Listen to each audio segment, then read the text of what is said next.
Ya estamos aquí en Diálogos Políticos y Café. Va a estar muy bueno, no te lo pierdas, acompáñanos.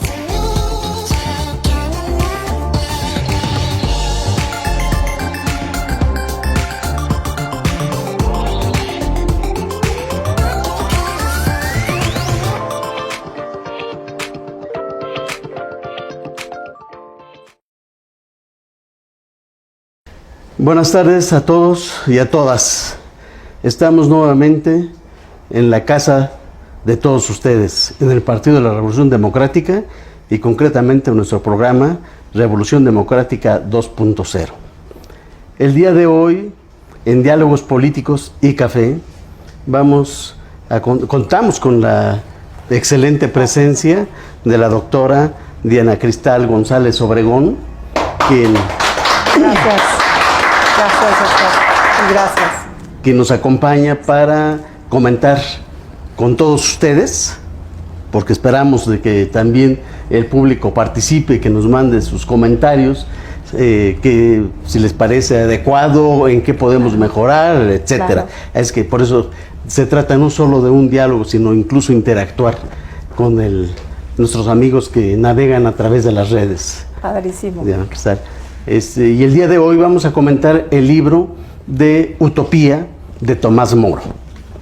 Es definitivamente un libro importantísimo dentro del marco de los filósofos de la teoría del Estado, ¿verdad?, de los grandes pensadores, y como todos ellos, en su momento, pues han empezado por hacer un estudio sobre las formas de Estado, sobre las formas de gobierno, para adecuarlo desde su óptica, cuál sería el Estado ideal según el pensamiento de cada uno y en su tiempo. Así lo hicieron en su momento Platón, lo hicieron Aristóteles, y así como ellos, para no ser largos en estar repitiendo a los grandes pensadores, pues también lo hace Tomás Moro, ¿verdad? Así es. Habría que contextualizarlo, que él vivió entre finales del siglo XV y los principios del siglo XVI. Esto lo quiero traer a colación por lo siguiente, porque quisiera un primer punto mencionar, destacarlo, y que nuestra brillante comentarista nos pudiera hacer alguna reflexión sobre el particular. Tomás Moro, entre otros de sus innumerables puntos, ¿verdad?, que trae a través de la pluma y papel, dice que la propiedad privada no debería de existir, que por lo tanto, para encontrar la igualdad entre la gente, evitar el que alguien en lo particular se adueñe de algo o sea propietario en lo individual de algo, y que de esa manera estaríamos evitando pues la acumulación de fortunas, la acumulación de propiedades en tierra y en otros aspectos, y además evitaríamos envidias. Y por ello yo considero de que Tomás Moro quizás sea uno de los primeros, si no el primero, precursor del comunismo. Así es. Porque más tarde pues lo abordarían quienes ya conocemos y que en su momento también platicaremos aquí en este programa. Tú, Diana Cristal, ¿cómo ves este pensamiento en su estado ideal de Tomás Moro, que es concretamente ubicado en un lugar mítico, ¿verdad?, llamada Utopía? Y que de ahí precisamente también creo que a partir de ese título de su libro es de lo que hoy en día generalmente, en cualquier terreno, cuando buscamos o pensamos en algo ideal, generalmente decimos que es una utopía, algo ideal, y ese es el estado ideal de Tomás Moro, ¿no? Así es. Pues yo primero agradecer al PRD, al Partido Revolucionario Democrático, agradecerte, doctor, por este gran esfuerzo. A mí me encantaría, antes de ver esta valiosa opinión, sí felicitarlos y felicitarte mucho al programa, al PRD, insisto, a todo el esfuerzo de todos los que intervienen en equipo, porque ustedes están rescatando a los clásicos, están rescatando un tesoro de México y un tesoro del mundo que se puede amar y conocer a partir de la lectura. Ahorita, en el mundo en el que estamos, pareciera que un libro ya no es algo normal, porque la tecnología, que si bien es cierto es necesaria, pues muchas veces se mal piensa que sustituye a la lectura. Pero cuando vi este libro, que por cierto lo leemos mucho los abogados, pero no debe ser de abogados, debe de ser de cualquier mexicana y cualquier mexicano, me parece que ustedes como PRD abren un tesoro, abren un cofre que contiene un tesoro muy rico. Y para contestarte después de esta gran felicitación, doctor, de veras, esto es un 10 para ustedes, te diría, partimos de dos cosas. La primera, partir de una utopía. Y que la utopía, entendiéndola desde los griegos, parte de algo ideal. Y para mí, más al concepto que tiene que ver con lo que no existe.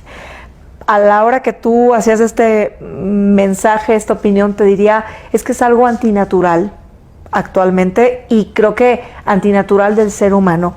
Pero para entender a Tomás Moro tenemos que partir exactamente de que él nace desde un fin de la época medieval y hacia un renacimiento. Entonces creo que la utopía, como algo que no existe, como algo ideal, se puede entender únicamente si contextualizamos a un Tomás Moro, que fue muy culto, pero en el momento histórico que él vivió, donde había, vamos a decirlo, una supresión. Había una supresión de la sociedad, porque creo que es antinatural decirle a una persona que no pueda apegarse a algo y que va inherente también a decir, tú no vas a luchar, aunque tú luches por algo, aunque tú destaques porque tienes habilidades y cualidades, te vas a olvidar de adquirir, te vas a olvidar de ser. En la isla de Utopía, con el propio oro, ya me estoy adelantando, pero es que esta lectura es maravillosa, hacían escupiteros de oro. Entonces escupían, dando a entender que esta sociedad ideal católica, digo, yo soy católica y respeto, llamo mi religión, pero me queda claro que en nuestra Constitución se respeta la libertad de las religiones, pero me parece que en esa religión no debe pasar los ideales ni tus objetivos como ser humano. Por eso cuando dicen no hay propiedad privada, te diría, bueno, entonces ¿a qué aspira el ser humano? Porque es un choque, ¿no? Lo medieval es solo unos pocos y una hipocresía de decir nosotros no tenemos, pero también sabemos que la iglesia de esa época pues era la que tenía el conocimiento, era la que tenía la riqueza, y los reyes y príncipes también, pero el pueblo tenía que ser sometido y no podía leer, quemaban los libros. Y quien éramos en esa época pensantes como todos nosotros aquí, pues nos quemaban vivos, ¿no? Pues por eso las brujas no eran brujas de las de Halloween, por cierto, de estas fechas, ¿no? Sino eran mujeres y hombres inteligentes. Pues Tomás Moro, el mismo Tomás Moro, que yo me identifico mucho, les voy a decir luego por qué con él, pero él, por respetar sus valores, lo mata, Enrique VIII. Pero eso y que era su canciller. Era su canciller. Y sin embargo, Tomás Moro dijo, no voy a traicionar mi propio pensamiento y mis propios valores. Y por eso lo mataron. Así es, dio finalmente su vida por defender sus principios. Así es. ¿Verdad? Y siendo aún una de las gentes más brillantes y más influyentes en su momento con Enrique VIII, y sin embargo él mismo lo lleva a la muerte, ¿verdad? Así es. Por no estar de acuerdo con lo que quería el rey en ese momento. Si mal no recuerdo, creo que eran los momentos en que se estaban queriendo separar la Iglesia católica y crear una nueva religión en Inglaterra, la actual que tiene, ¿verdad? Tiene. Y si mal no recuerdo, creo que es producto de uno de sus tantos matrimonios de Enrique VIII, que no estaba aprobando la Iglesia en ese momento y que Tomás Moro, por lo tanto, lo reprobaba. Así es. Y hijo, era abogado. Tomás Moro era abogado y además era hijo de juez, de papá juez, siguiendo un Estado de Derecho, no así un capricho de Enrique VIII, lo cual nos da un mensaje muy importante, siendo el contexto donde él vivía, ¿no? De una parte de supresión medieval hacia un renacer y valorar con esta luz los pensamientos diferentes hacia una democracia. Gracias. Tomás Moro decía que un buen gobierno debe ser el estado ideal y un buen gobierno que nos lleve a la paz y no tanto en un rey que esté pensando en la guerra. Así es. Él parecería que en el fondo buscaba un estado y un gobierno de paz y de prosperidad y bienestar para toda la gente. Así es. Si vamos a un comentario, a un corte y regresamos y a ver qué nos podrías comentar Claro que sobre sí, el particular. con mucho Sí. gusto. Tomás Moro, considerado uno de los fundadores del socialismo utópico, fue un escritor, poeta, político y humanista inglés que nació en Londres, Inglaterra, el 7 de febrero de 1478. Procedente de la pequeña nobleza, estudió en la Universidad de Oxford y accedió a la corte inglesa en calidad de jurista. Su experiencia como abogado y juez le hizo reflexionar sobre la injusticia del mundo. Fue miembro del Parlamento, donde se hizo notar por sus posturas audaces en contra de la tiranía. El rey Enrique VIII, atraído por su valía intelectual, lo promovió a cargos de importancia creciente. Embajador en los Países Bajos en 1515, miembro del Consejo Privado en 1517, portavoz de la Cámara de los Comunes en 1523 y canciller desde 1529, siendo el primer laico que ocupó este puesto político en Inglaterra. Ayudó al rey a conservar la unidad de la Iglesia de Inglaterra, rechazando las doctrinas de Lutero, e intentó, mientras pudo, mantener la paz exterior. Sin embargo, acabó rompiendo con Enrique VIII por razones de conciencia, pues era un católico ferviente que incluso había pensado en hacerse monje. Tomás Moro dimitió como canciller cuando el rey quiso anular su matrimonio con Catalina de Aragón. Rompió las relaciones con el papado, se apropió de los bienes de los monasterios y exigió al clero inglés un sometimiento total a su autoridad en 1532. La negativa de Tomás Moro a reconocer como legítimo al subsiguiente matrimonio de Enrique VIII con Ana Bolena, prestando juramento a la ley de sucesión, hizo que el rey le encerrara en la Torre de Londres en 1534 y le hiciera decapitar al año siguiente. Siempre crítico e irónico, aún en momentos antes de ser decapitado, le dijo al verdugo: «Fíjese que mi barba ha crecido en la cárcel, es decir, ella no ha sido desobediente al rey, por lo tanto, no hay por qué cortarla. Permítame que la aparte». Su obra cumbre fue Utopía, en 1516, en la que aborda problemas sociales de la humanidad y con la que se ganó el reconocimiento de todos los eruditos de Europa. Uno de sus inspiradores fue su amigo íntimo Erasmo de Rotterdam. Incluso Juan Pablo II lo proclamó santo patrón de los políticos y los gobernantes. Regresamos a Diálogos Políticos y Café. Y a propósito, pues con un rico café aromático que, según nos comentan los compañeros, este es de Veracruz, está muy exquisito. El tuyo, que me parece que es de Chiapas, ¿verdad? De Chiapas, que está delicioso, orgullosamente mexicano. Y uno de nuestros principales productos en México. Qué rico, delicioso, muchísimas gracias. Bueno, y con este aroma de café, cuando fuimos al corte, comentaba de que desde la óptica de Tomás Moro, él, pues como todos los grandes pensadores, buscan un estado ideal, un gobierno ideal. Y él dice que un gobierno debería de ser, tanto las instituciones como los propios gobiernos, pues, instituciones prudentes, gobiernos para, valga la redundancia, para gobernar bien, gobiernos virtuosos, y desde ese punto de vista diríamos, ¿será posible que en la tierra, así en términos coloquiales, ¿verdad?, pudiera existir un gobierno de esa naturaleza como lo pensaron en su momento Platón, por traer a alguien a colación, que pensaban que debían de gobernar únicamente los más preparados, los más sabios, ¿verdad? ¿Podrá ser posible eso? Es una primera pregunta. De una vez voy a hacer tres. Tomás Moro también nos dice que lamentablemente en los países, en su tiempo, ¿verdad?, y desde su ángulo de la utopía, todos los demás países, a excepción de Utopía, se caracterizaban por tener un exceso de leyes, una explosión de leyes. Y sin embargo en Utopía se tenían muy pocas leyes, pero decía, pero muy eficaces, a diferencia de los otros países donde había un exceso de leyes, pero que el que hubiera un exceso de leyes era una prueba palpable de la ineficacia de estas.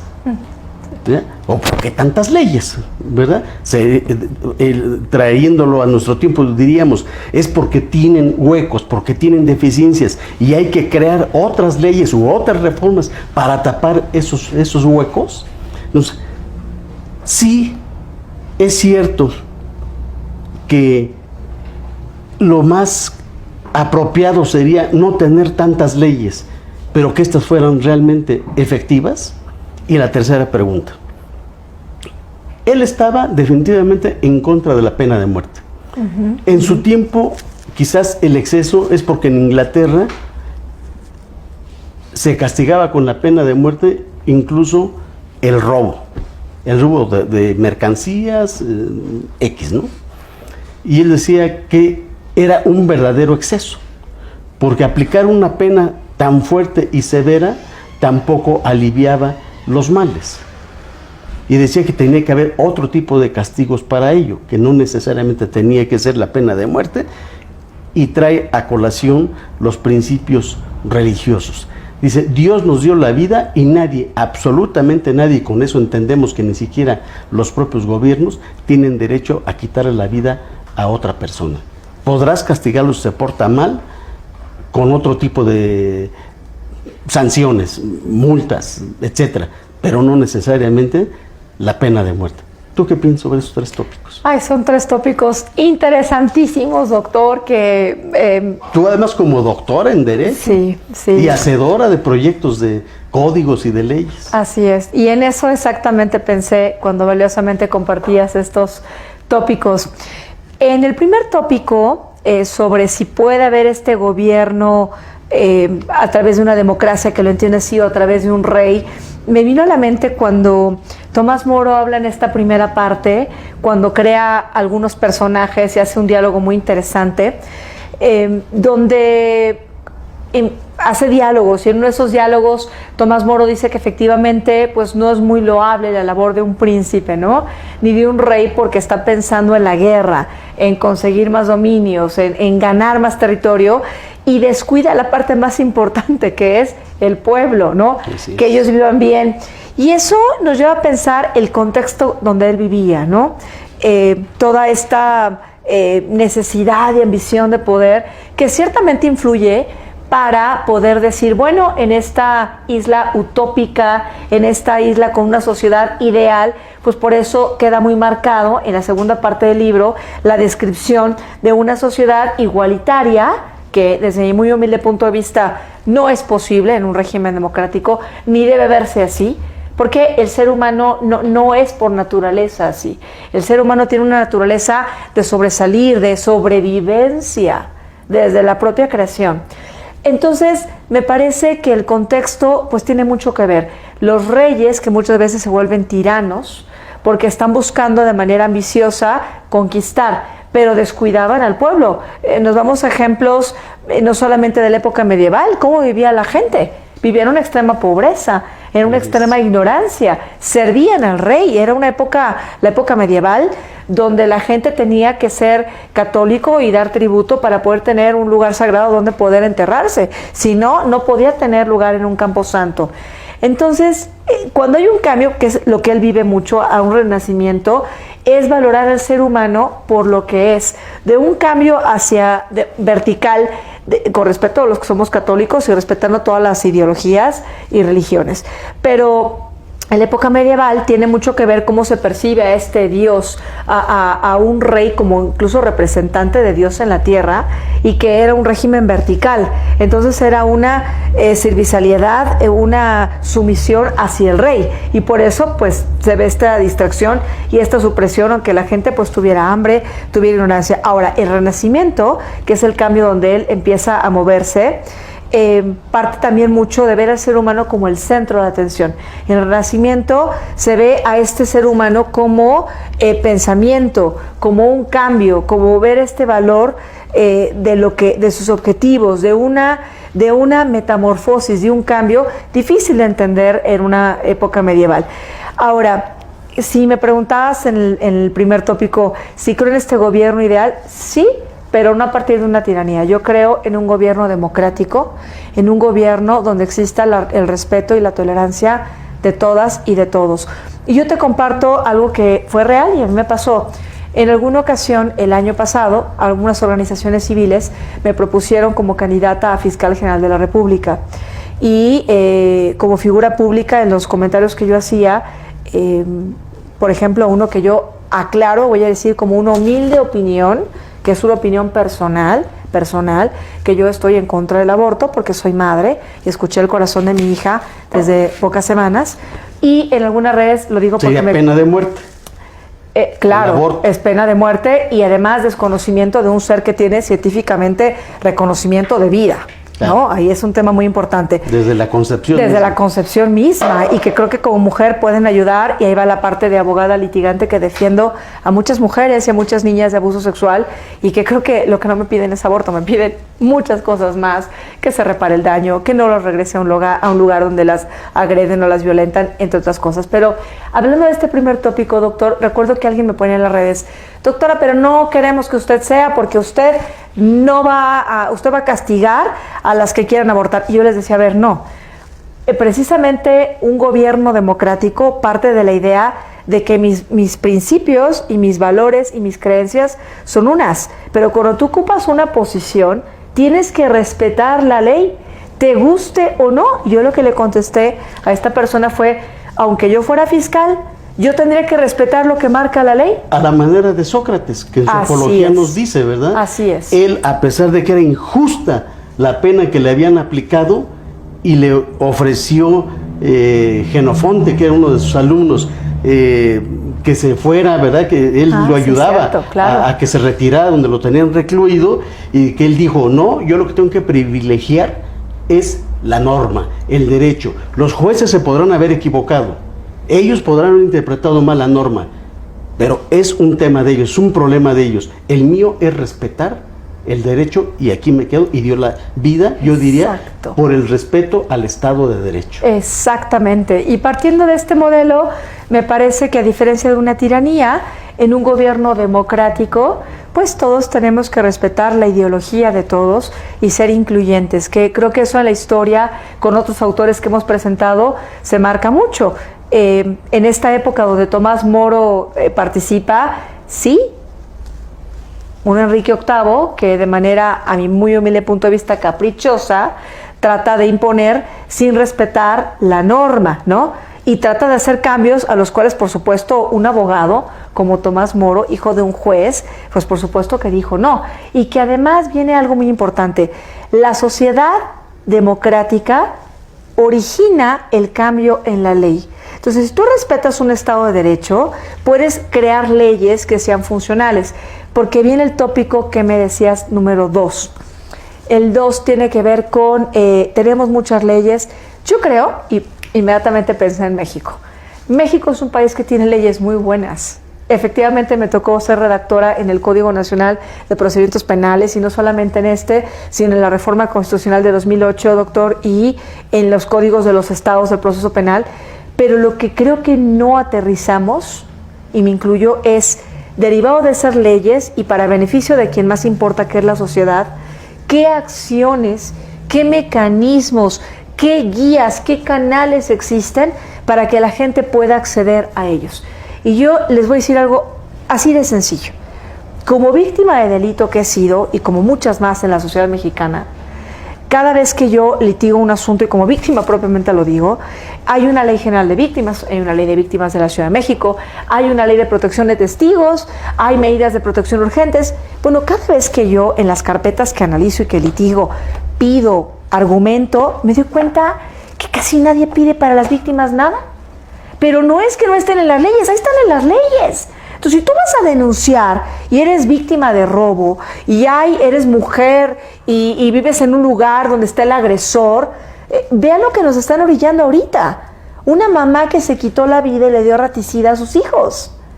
Prefirió matarlos a exponerse, porque no vio en estas leyes maravillosas que tenemos un canal, una guía que le dijera, mira, te vas por aquí y denuncias y puedes pedir esta ayuda. Entonces creo que México, más que las leyes, que hay muchas, lo que falta es crear mecanismos. Y esto viene a colación porque tengo entendido que ahorita se va a hacer una revisión al sistema de justicia penal, y ahí yo con toda humildad y cariño les digo, no hace falta una revisión a las leyes, lo que hace falta es darle seguimiento al sistema de justicia penal, porque el sistema de justicia penal, hablando de lo que él incluso platicaba, para hablar no de una tiranía sino de un régimen democrático, es partir de la idea de que el sistema acusatorio ayuda al pobre, ayuda a los pobres, ayuda a la sociedad.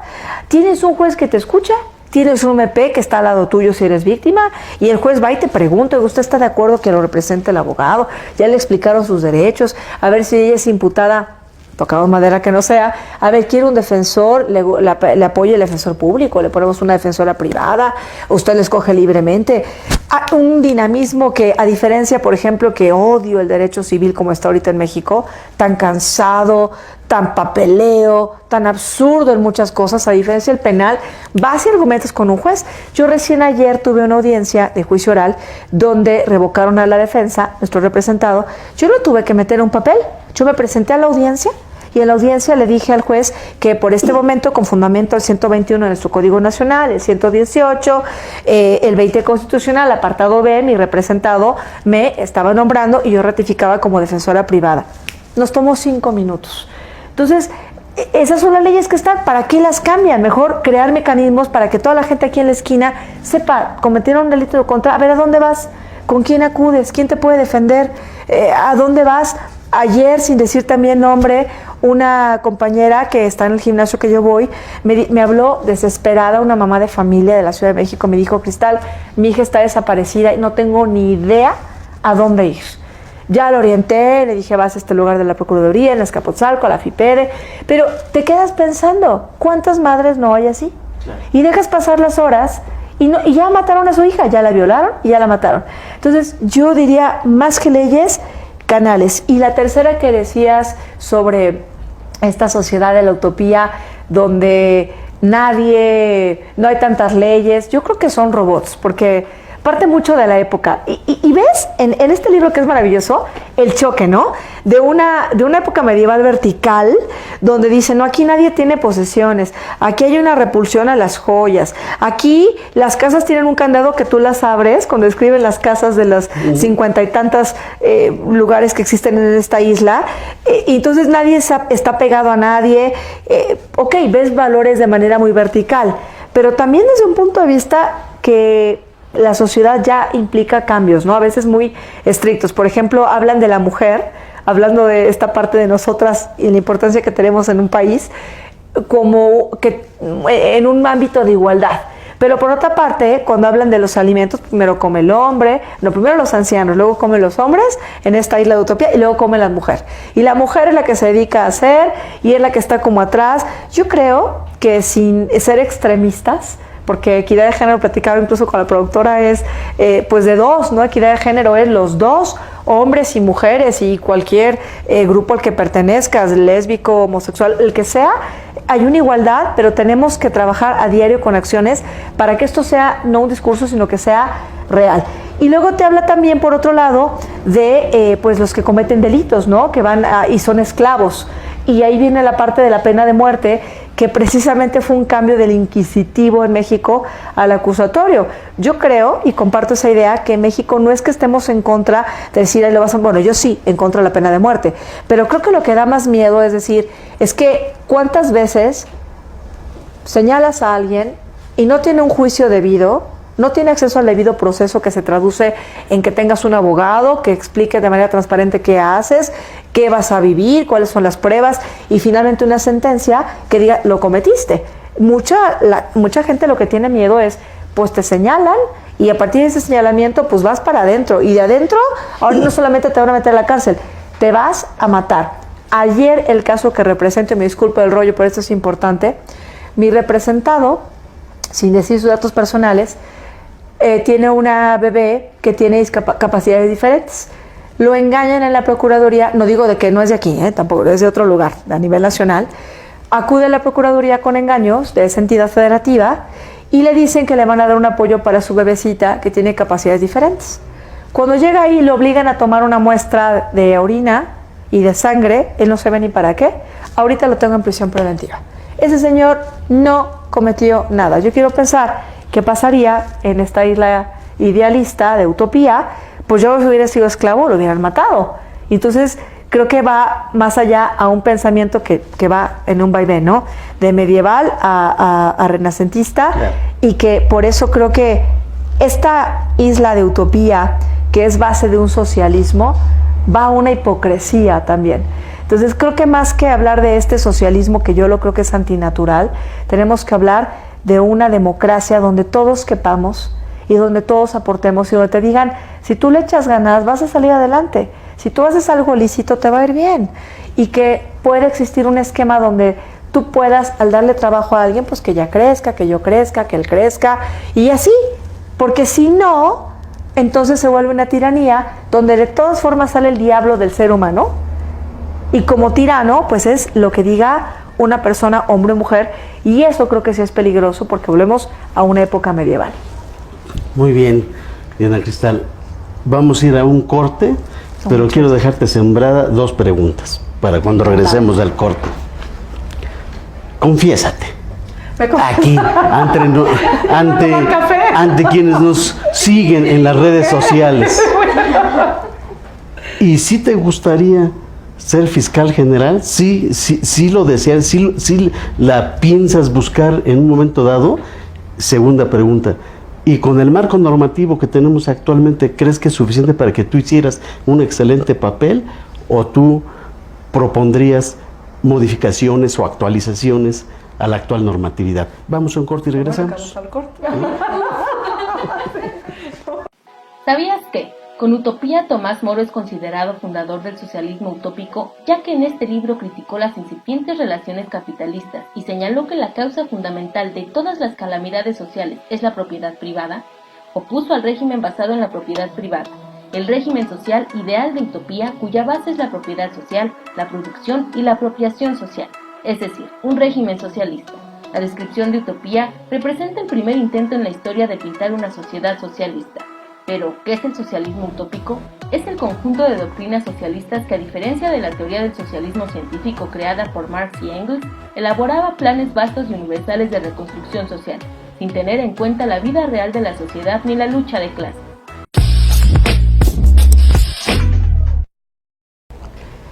A ver, pues con un sorbo de café y respira profundo, sí. Diana Cristal. Y como diría Tomás Moro, en la tranquilidad, en la paz de un gobierno. ¿Sí te gustaría a ti ser fiscal general? ¿Crees que el marco normativo es el adecuado? Y en un momento dado, si tú te vieras sentada ahí en la fiscalía, haciendo honor a tu nombre, ¿tú actuarías y juzgarías, valga la redundancia, con un cristal cristalino? Sí, y la respuesta segura después de un sorbo de café orgullosamente mexicano es sí. Sí, me encantaría. También creo en un Dios que es alguien superior, es mi particular punto de vista, y lo digo porque la vida te pone en muchos lugares y literal, cuando hay mucho que aportar y se abre el espacio, lo más importante es dar. A tu pregunta te diría, sí me encantaría, si se diera la oportunidad de ser fiscal, y con todo lo cristalino de mi nombre, porque lo he vivido, por supuesto que me encargaría de que exista un Estado de Derecho. Y también digo sí con certeza, porque hay 3 temas importantes que los traigo aquí en el corazón y en el cerebro, porque hay que pensar con el cerebro frío. El primero es el sistema de justicia penal. Es un sistema extraordinario, que partiendo de un momento medieval, una inquisición que México retoma por la Nueva España cuando se vuelve independiente, y que recién en 2008 empezamos, porque en 2016, posterior al 2008, empezamos a aplicarlo a nivel nacional, todavía no se entiende. Yo veo como abogada, como mujer, como ciudadana, como víctima de delitos, todas las injusticias que vive la gente, toda la revictimización a nivel nacional. cuando voy a un lugar. Además, como mujer, para mí sería un honor, porque yo tengo la certeza y la firmeza y el compromiso de hacer cambios por México para las mujeres. Gracias. Muy bien, pues esos aplausos son para echarte porras. Me encantaba de la vida. Sí. Exactamente, ¿verdad? Sí, me encantaría. Una mujer fiscal. Sí se debe, me encantaría, porque además hay otros dos temas que tienen que ver con esta columna y es transparencia y anticorrupción. Tenemos leyes de nueva creación y reformadas en materia de sistema anticorrupción, que están bien hechas las leyes, están bien hechas, pero hay que crear los canales para que la gente sepa cómo denunciar, cómo acceder, cómo no castigar a un funcionario, por ejemplo, cuando le piden algo y lo hace o lo corren. Porque aunque la ley les dice internamente tú puedes no hacerlo, vemos una realidad muy distinta. La gente tiene que comer, la gente tiene trabajos, la gente no conoce las leyes y les dicen firmas porque firmas. Y si eres de una manera rigurosa, no pensando en una óptica de la ley, sino atacando aunque no existiera el canal, podemos cometer injusticias. Y el otro tema es transparencia. Y transparencia tiene que ver con reconocer tu derecho del sexo constitucional a poder obtener información de manera transparente, es decir, tú tienes derecho, doctor, a saber a quién licitaron, a quién le dieron este contrato, a quién le dieron esta participación, pero también reconocer que hay una protección de datos personales que tampoco puedo evidenciar tuyos porque nada más te expongo, porque además te vuelvo vulnerable, porque además te voy a evidenciar, porque además te voy a juzgar.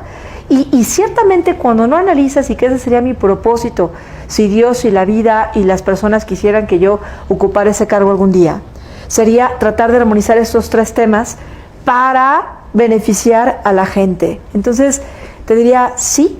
Y el segundo tópico, sobre si sería cristalina, sí. Y te voy a decir una cosa.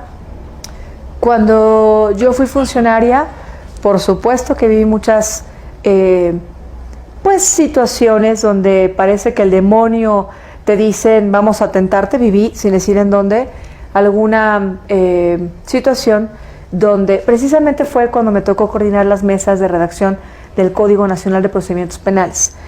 Sin decir nombres, me tocaba alguna opinión donde me decían, oye, para capacitar hay dinero aquí. ¿Sabes qué hice yo? Y que ahorita digo, qué ingenua me vieron muchos, pero nunca quité el renglón de lo que soy, porque el puesto no eres tú. Tú eres un ser humano y el puesto va y viene, se crea o se quita, pero tú eres el que te despierta al día siguiente con la cara en alto, claro, o con la cara pero escondida porque te da vergüenza, ¿no? Y me acuerdo que mucha gente me decía, oye, pero para capacitar ya este presupuesto de millones de pesos, ¿sabes qué les decía yo? No, mira, vamos a utilizar lo que tenemos. Si tenemos un equipo de capacitadores, capacítalos a ellos y con ellos hay que capacitar. Valora el capital humano que tienes. Y creo que eso es algo que no se ha utilizado. No se valora el capital humano, a la gente que te ayude y que se equipo contigo. Y por otro lado, yo veía muchos intereses, muchas cosas que me decían, oye, pero aquí hay dinero, ya hay acuerdo. Les dije, no, se pueden hacer convenios para capacitar de manera gratuita, utilizando lo que ya se tiene, sin necesidad de, porque creo que lo más bonito es tener dinero lícito con el que tú puedas ver a tus hijos y a la gente y no te dé vergüenza salir a la calle y ver a alguien que está vendiendo papitas y ver que no tiene nada y decir con orgullo, yo no robo y no te robo tus impuestos, pero eso en un marco democrático, no en un socialista, porque no me parece correcto tampoco no valorar el trabajo de quien se fleta todos los días para salir y ganar un peso, pero porque lucha más que otro. Porque si tú luchas más que otro, tienes derecho a ganar lo que te mereces y a estudiar y a hacer lo que tú creas. Los que somos padres, cuando estamos estudiando y porque nunca dejamos de estudiar, y cuando tenemos hijos, tú les dices, estudia porque tú quieres llegar alto, porque vas a sobresalir. Tú no le dices a un hijo, aunque tú estudies, no vas a salir nunca, ¿eh? Vas a ganar igual que todos y vas a ser igual que todos. Porque es antihumano y además te va a decir tu hijo, pues ¿para qué estudio si voy a ganar igual que todos? Entonces, ahí es importante analizarlo. Y Tomás Moro, pues es un ejemplo muy importante porque él efectivamente habla de una sociedad idealista.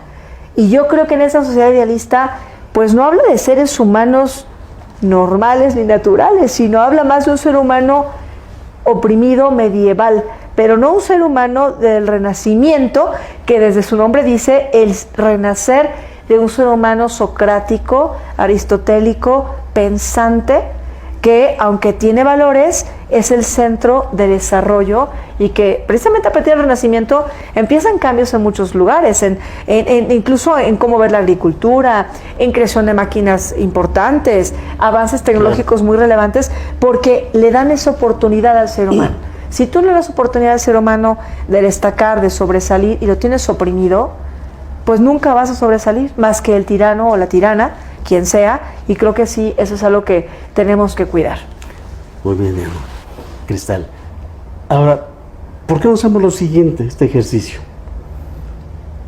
Ya confesé. ¿Por qué no llamamos a Tomás Moro, lo metemos al túnel del tiempo y lo traemos 6 siglos a nuestro tiempo? O sea, estamos hablando de 600 años de distancia en que escribió este libro. Yo te formularía 2 preguntas en 2 sentidos. Una, en lo personal. Todo lo que nos acabas tú de comentar ahorita, que te veo muy convencida, y creo que lo vas a lograr algún día. Gracias. ¿Es utopía? Personal. La segunda. O realizable, ¿verdad?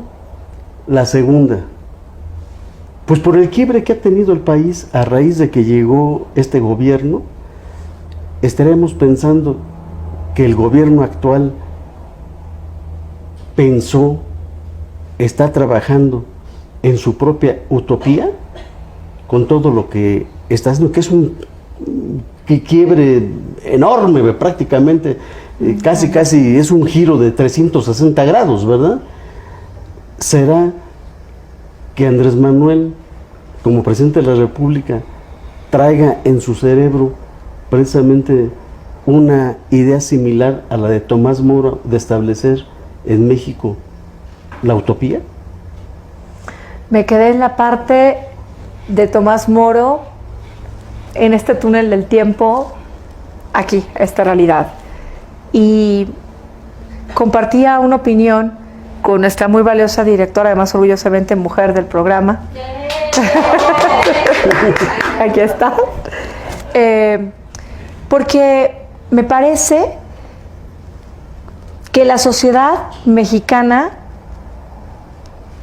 es muy distinta a la de hace muchos años.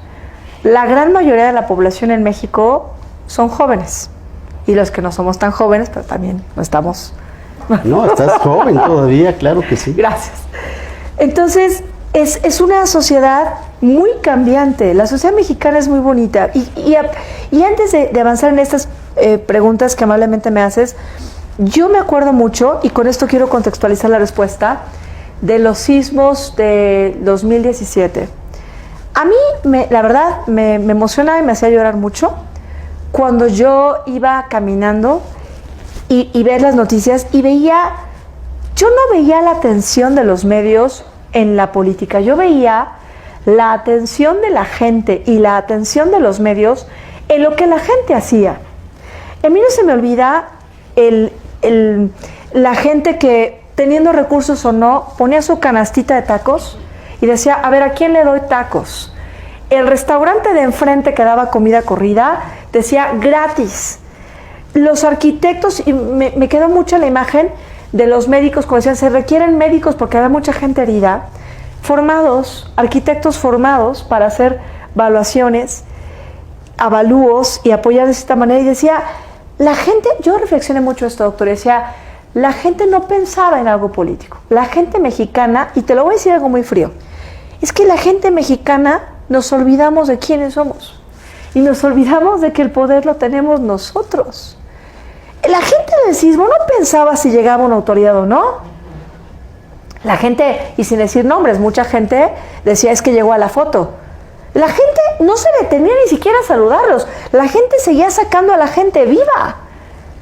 y se ayudaban y había casas donde decían adaptamos este lugar para la gente que llegaba y no tenía ni qué comer, ni tenía que vestirse, estudiantes que decían vamos a ayudar a separar la ropita y las fotos, y buscaban incluso en las redes a la gente para decirle, mire, encontramos en la del Valle este edificio que se cayó, estas fotos que son de usted, y la gente llegaba y no se lo robaban. Y yo creo, hay dos puntos importantes, que a México se le olvida que tiene a la gente más capaz del mundo y que sin que pensáramos en políticos podemos organizarnos para salir adelante y podemos proponer a quien se nos antoje para poder decir queremos que tú estés porque tú eres la persona hombre o mujer que nos puede representar y mientras tú cumplas lo que nosotros te estamos pidiendo de manera democrática y de manera lógica. Ese ejemplo a mí no se me olvida, la gente cantando en la noche en los sismos, que llevaba horas trabajando y no se ponían a pensar si era una idea política, si era una idea de colorada. Entonces yo lo que quiero decir es, este México, para mí, muy reprimido, porque la verdad lo digo a veces con coraje, México, ¿qué estás haciendo dormido? ¿Qué estás haciendo dormido, mujer y hombre mexicano? Grupo lésbico, grupo homosexual, grupo que tú quieras, ¿qué estás haciendo dormido? ¿Por qué estás pasivo? ¿Por qué no dices algo? ¿Por qué no opinas? ¿Por qué no haces algo para cambiar? Yo en mis clases, cuando doy derecho, trato de llevarles muchos casos a los litigantes de lo que vimos en los juzgados. Y les digo a mis alumnos, cuando cancelo clases para ir a otras, les digo, mira, valora que estamos aquí contigo. No quiero que mi clase sea para tú, Eva, ni tomes nota. Aprende lo que te estoy diciendo y debáteme y refútame. Pero te voy a dar una tarea, les digo a mis alumnos. Lo que tú estudiaste conmigo, aplícalo mañana a una señora que te diga que la acaban de violar, que la acaban de tocar, que le acaban de pegar. Ayúdala, llévala a un MP, que son mis alumnos, les digo, aplica esta protección, pide esto, haz este oficio de esta manera. Porque el poder está en la gente. Pero si seguimos dormidos, puede llegar quien sea. Y vamos a estar dormidos ahí, en un trance.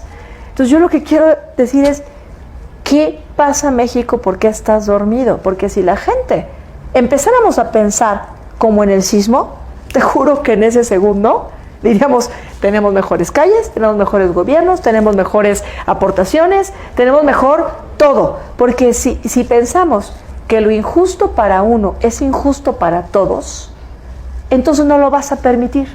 Pero si tú te callas cuando hay una injusticia, entonces mejor no digas nada, porque cuando la injusticia te toque a ti, nadie va a hacer nada. Y entonces tienes, en vez de un México vivo, un México muerto.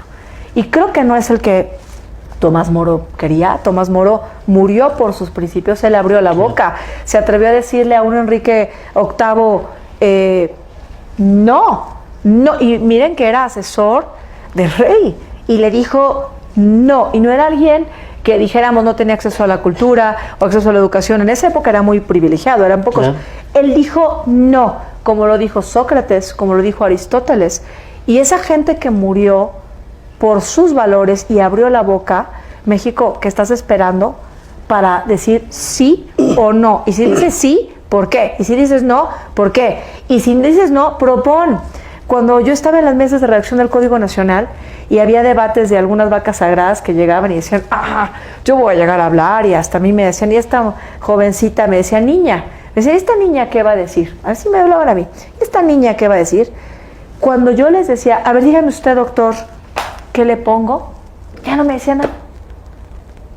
Porque es muy fácil la queja, pero cuando decía, a ver, dígame usted qué propongo, no decía nada. Entonces, quiero un México como el México del sismo, como el México que no se esperó a que llegara la autoridad a quitar. Los mexicanos y las mexicanas solitos salían y hacían las cosas. Entonces, ¿qué espera México para cambiar? ¿Qué espera para hacer un Tomás Moro? ¿O una Tomás Amor? Pues muchas gracias. Gracias a ti, doctora, a tu auditorio y al PRD. Pues, amigas, amigos, véanla bien, grábense su imagen, porque algún día seguramente la van a ver como fiscal general. Primero Dios. Primero, ¿no? Como fiscal general, y después con toda esa enjundia, con esas convicciones, ¿verdad? Con esa entrega que tiene por las causas de este país, una mujer brillante, Gracias, doctor. inteligente, ¿verdad? Muy comprometida, que no tengo la menor duda que algún día estará en otras posiciones. Les Gracias. agradecemos mucho. Aquí la vieron y la escucharon en Diálogos Políticos y Café, del programa Revolución Democrática 2.0, el Partido de la Revolución Democrática. Gracias a todos ustedes. Gracias, doctor, y gracias a muchas ustedes. gracias, te lo agradecemos Felicidades. mucho. Con mucho Diana cariño. Cristal González Obregón, y esperemos que en otras ocasiones estemos aquí para dialogar y Encantada de la comentar vida. ya sea algunos otros libros o algunos otros temas, ¿verdad? Ay, deliciosos. Para que nos sigas ilustrando con tus interpretaciones brillantes sobre Gracias, estos doctor. temas. Gracias, mi admiración para ti y para todas. Gracias.